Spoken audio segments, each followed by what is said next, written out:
It's Spoilerin time, folks. This is a show made possible by our other show, Cordkillers. On Cordkillers, we figure out how to watch things, then we watch them, and we talk about them here. This week, we're going to be talking about the series finale, or I'm sorry, season finale of Raised by Wolves. Freudian slip. Season 2, Episode 8, as well as Picard, Season 2, Episode 3. I'm Tom Merritt. He's Brian Brushwood. Hey, man. So this is a curious one because I was ill and missed the last couple of episodes of both of these. And I thought so it would be a little catch up for you, right? I thought it would be a fun experiment to not catch up, but instead just dive in and give my opinions on these isolated episodes, which one would you like to start with first?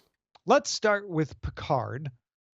This is the episode called Assimilation, where we actually do the loop around the sun. We've been building up. First we met the Borg Queen. Then the Borg Queen was the only way that we could get back in time, and then we got back in time. So this entire episode was in the past. 7 of 9 is now Annika Hansen, the president of the Earth. It's not an alternate universe; it's an alternate timeline because Q changed the world. And in this past that they go to, at this episode, they go into 2024, which makes set design so much easier because you can shoot on location. Tom.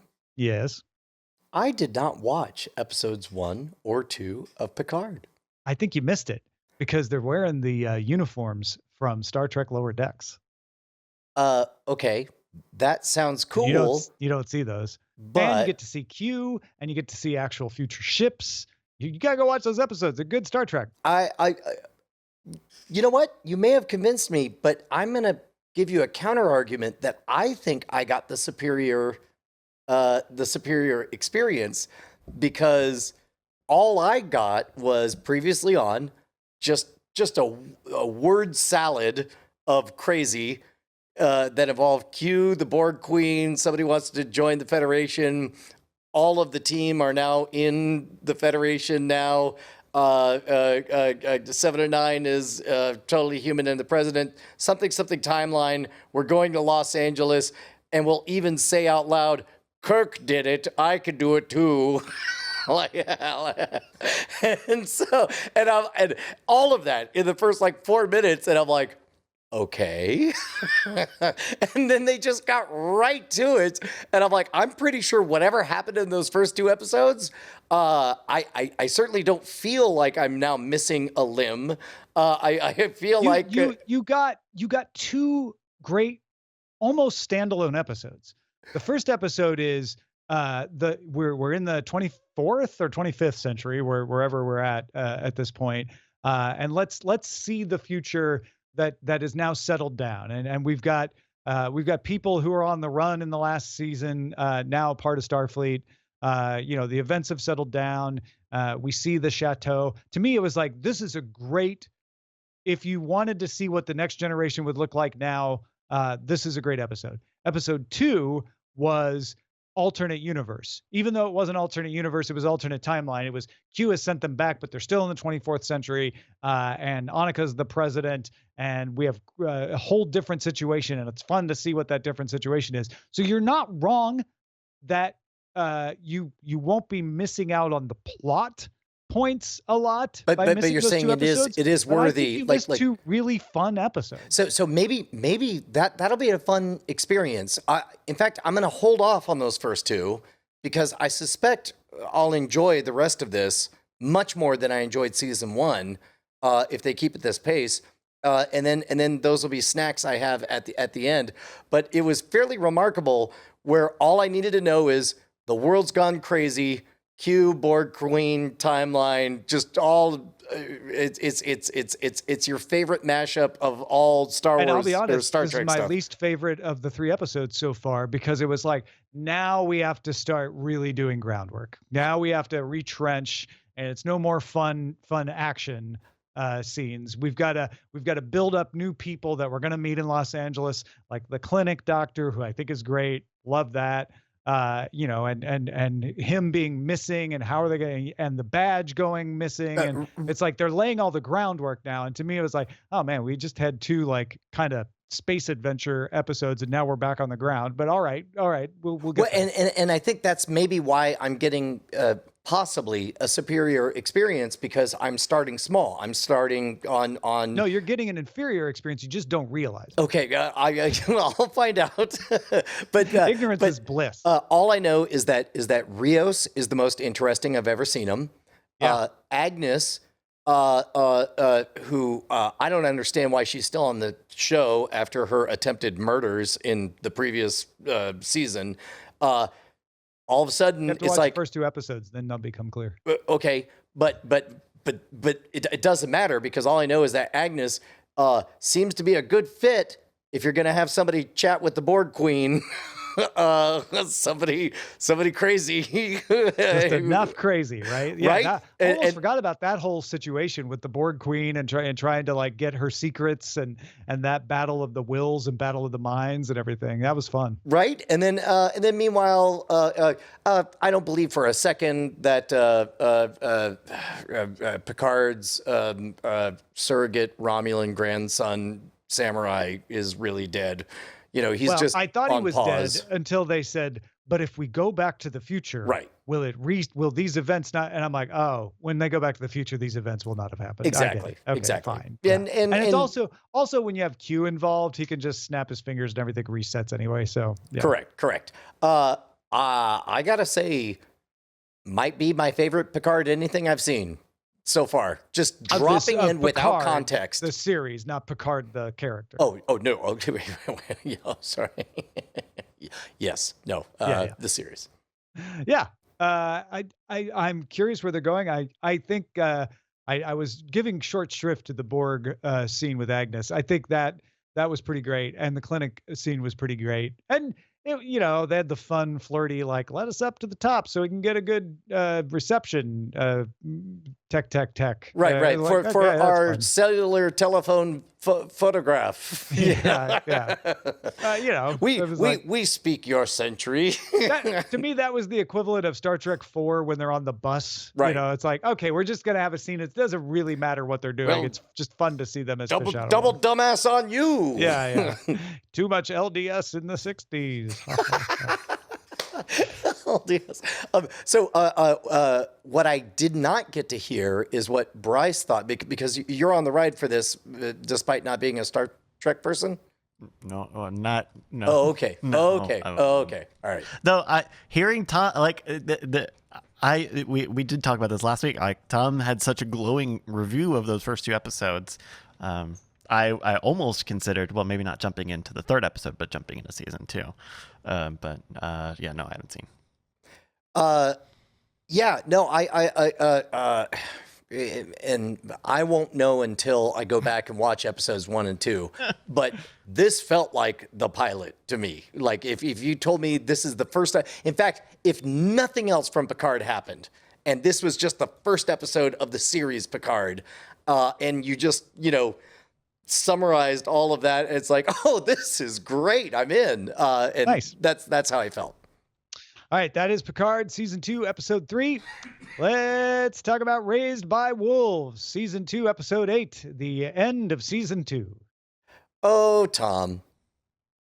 That was the finale, right? Yes, and I understand why you would be confused about There's that. no more story, right? Like, There was a story. I mean, maybe next season there might be more story, but maybe next season There might be there'll another story. season. Can you just for a second?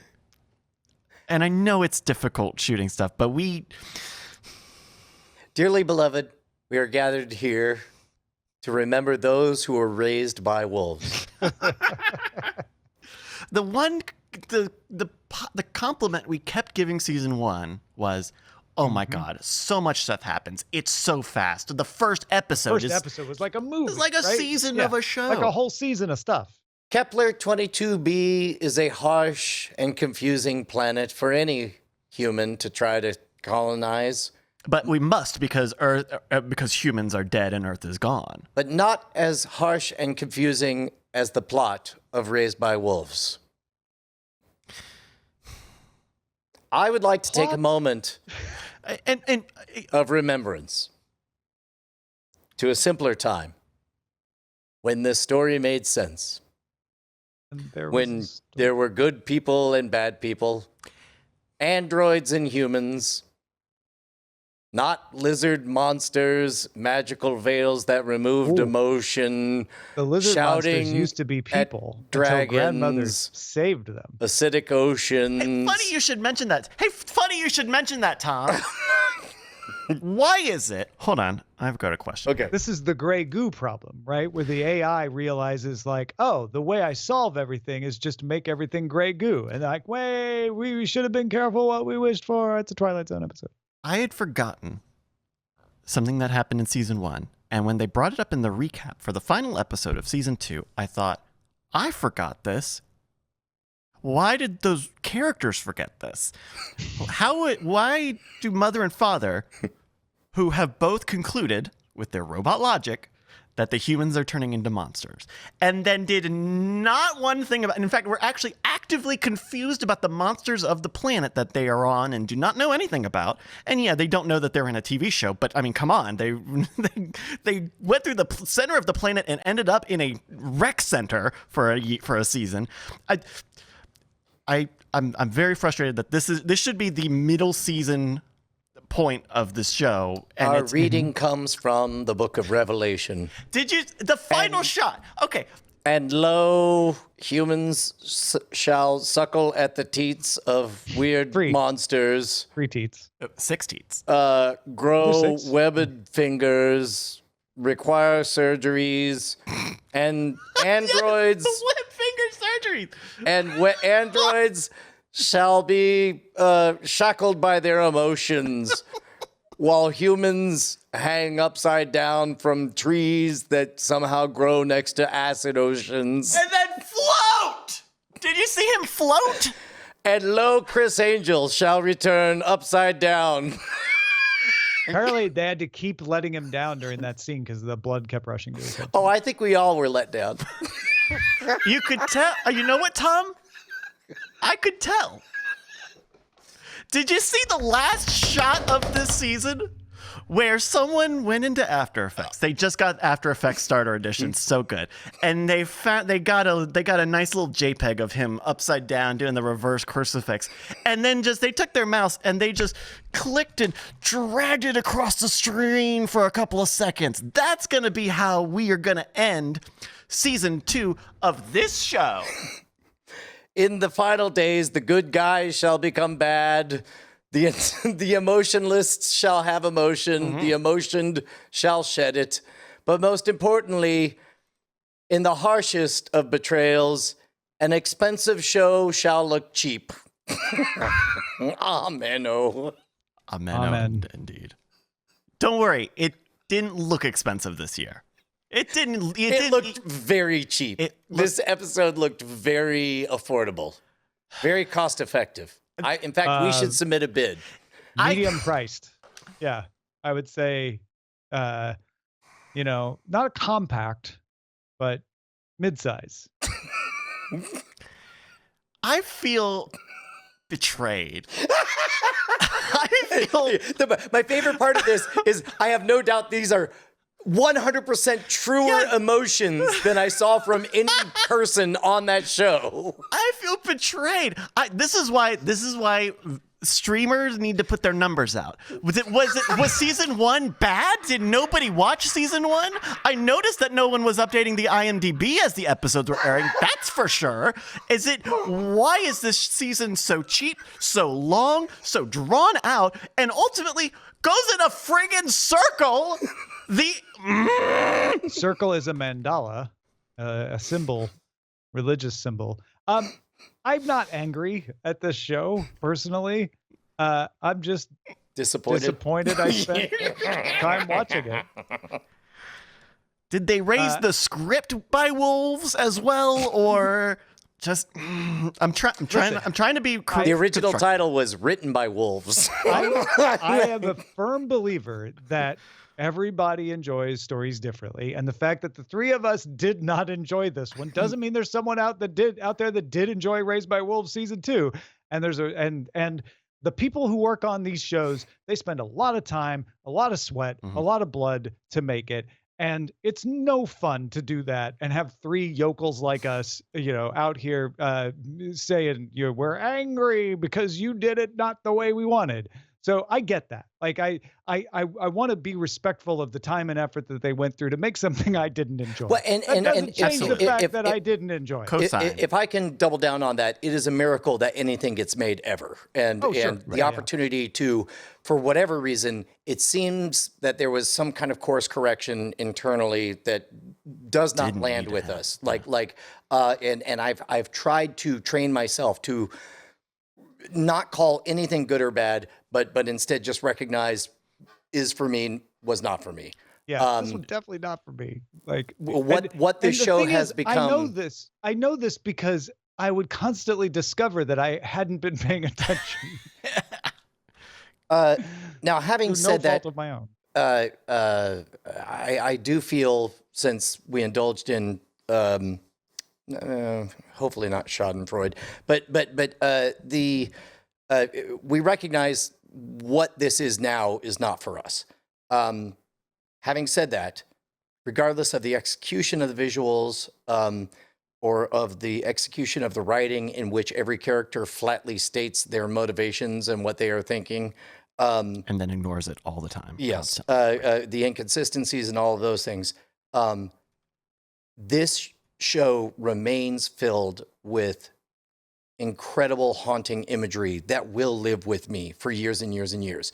Kepler 22b is a real place to me. Those androids are real people, like even more than the humans, ironically.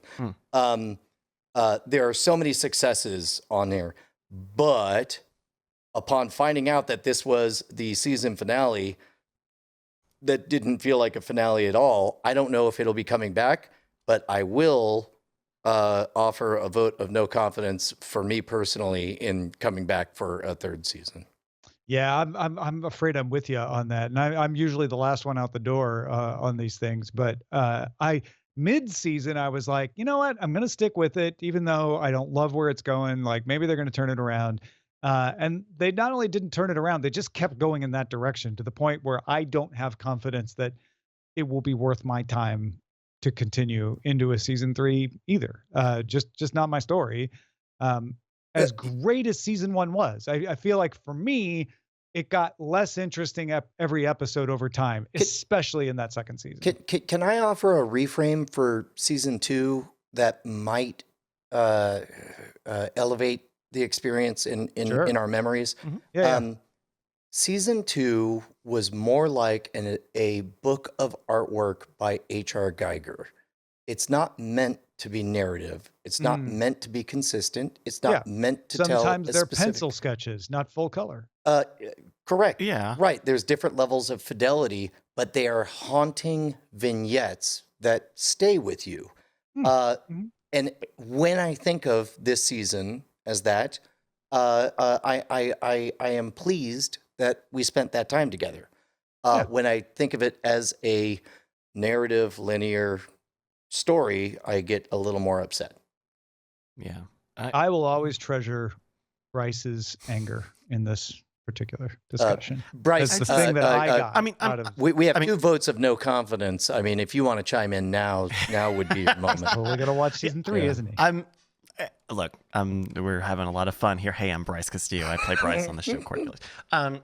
And like, yes, it is a lot of work. It is not easy to do a show like this. And you certainly watch it walking away feeling like someone must have tied their hands in some way.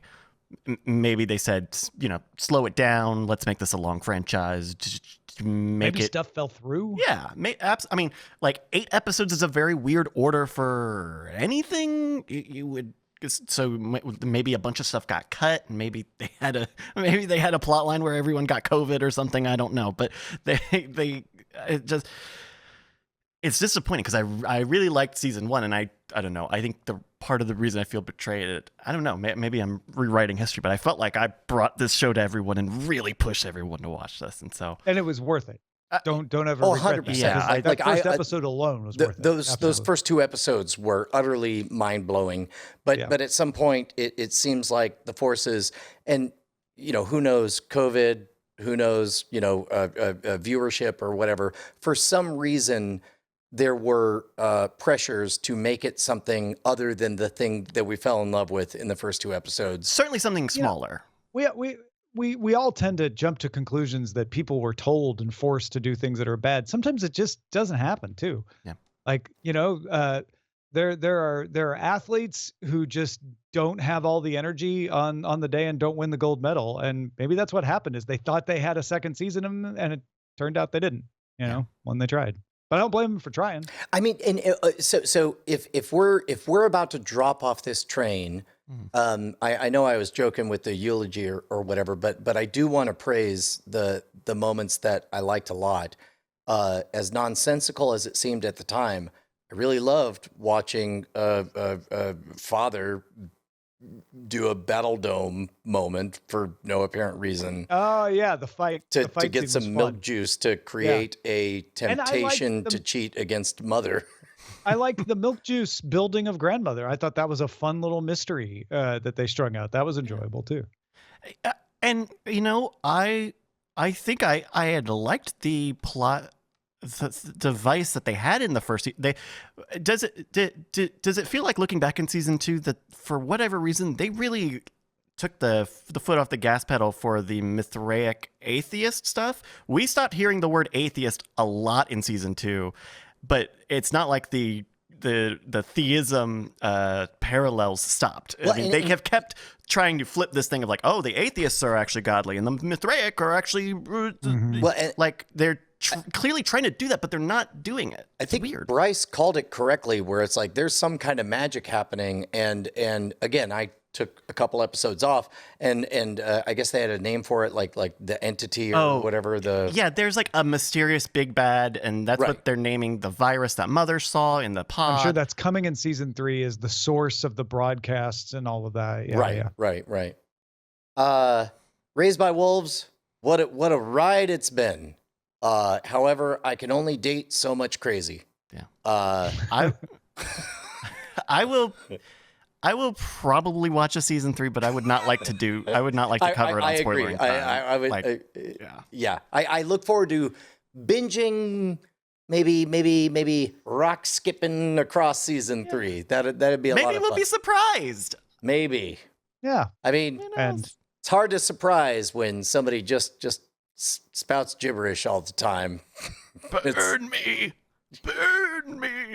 I'm a tree and I want you to burn me, and I'm speaking over a radio that was frequency. kind of a fun Oh, you David missed that, I Lynch think. moment. Like, I hated it with the first time I saw it, but the more I thought about it, I was like, oh, it's like a Twin Peaks, The Return kind of artistic moment. If you take it out of context, it's just enough weird to enjoy. Putting it back in context, I don't I like think it that's at the all. trouble, is trying to make context around a lot of really interesting index cards. And then you just end up with, you didn't even see the Marcus's wife turn into a tree, did you, Brian? I was wondering where she was, and now I know. She turned into a tree that the big snake ate, and then the snake turned into a snake god. Mhm. And Mother couldn't kill it because Mother's Emotional. well, her And program. the tree had was her 4 child. limbs, and then the snake god had 4 arms. Oh, and it has the same necromancer power that she's got. I would like to see the first 2 seasons boiled down to about a 36-page children's book. Everyone is different. No 2 kids will survive on Kepler B. And now our watch has ended. Mm. Raised by Wolves, season 2, episode 8. That's it for spoiler time. Thanks everybody for watching with us. Next week we'll be watching Picard season 2, episode 4. We will be summarizing Our Flag Means Death, season 1, and we'll be watching. I know we've said this before, but I think this time we really are. Miami Vice season 3, episode 1, When Irish Eyes Are Crying, with guest star Liam Neeson. Until then, we'll spoil you next time.